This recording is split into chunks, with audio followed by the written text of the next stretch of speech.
Alors aujourd'hui, je vais te parler d'un objet hyper connu dans la culture chrétienne et tu en as sûrement entendu parler. L'icône.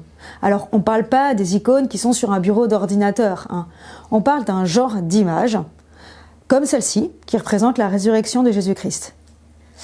L'icône ne cherche pas à reproduire la réalité, mais à symboliser des vérités d'ordre spirituel. Elle respecte de nombreux codes, couleurs, dessins, objets, vêtements, postures, écritures. Chacun de ces éléments a une signification particulière. La personne qui l'écrit, oui parce qu'on ne dit pas peindre une icône, on dit écrire une icône, effectue des prières tout au long de son travail. Les icônes sont souvent, mais pas toujours, peintes dans des monastères et elles sont particulièrement répandues en Russie, en Europe de l'Est, en Grèce ou au Proche-Orient. Alors ici tu vois Jésus, avec des rayons qui partent de lui. Il se trouve au milieu d'une mandorle, un genre d'amande, en fait, qui symbolise la résurrection. Et donc, il vient de ressusciter.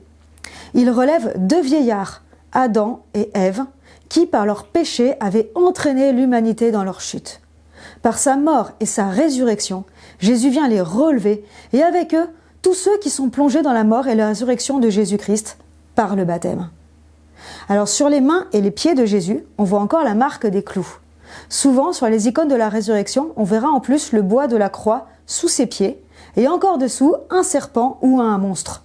C'est le serpent qui avait tenté Ève et qui est vaincu. Il est sous les pieds du Christ, ainsi que la Genèse le promettait. Je mettrai une hostilité entre toi et la femme, entre ta descendance et sa descendance.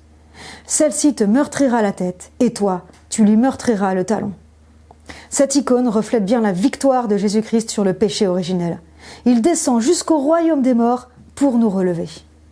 Adam et Ève, sur cette icône, ils sont vieux. Ils sont vieux parce qu'ils sont vieux parce qu'ils sont anciens, mais aussi parce qu'ils sont marqués par le péché originel. Parfois, on parle de la conversion comme d'une occasion de faire mourir le vieil homme en nous pour renaître neuf.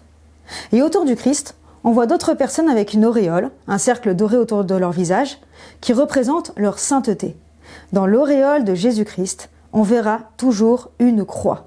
Parce que Jésus-Christ est le Saint des Saints. C'est de lui que vient toute sainteté.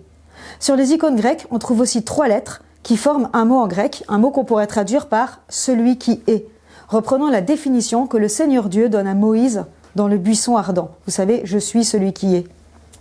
Il peut y avoir encore d'autres mots écrits. Par contre, une chose est sûre, une icône n'est jamais signée, parce que son créateur la voulait comme une prière en elle-même, et pas comme une œuvre d'art. Le catéchisme de l'Église catholique encourage à prier avec les icônes. Les vraies icônes, conçues dans les règles de l'art, portent toujours sur elles un certificat d'authenticité. Tu peux t'en procurer une pour ton coin prière. Elle viendra t'aider à contempler en elle ce grand mystère de la résurrection de Jésus-Christ.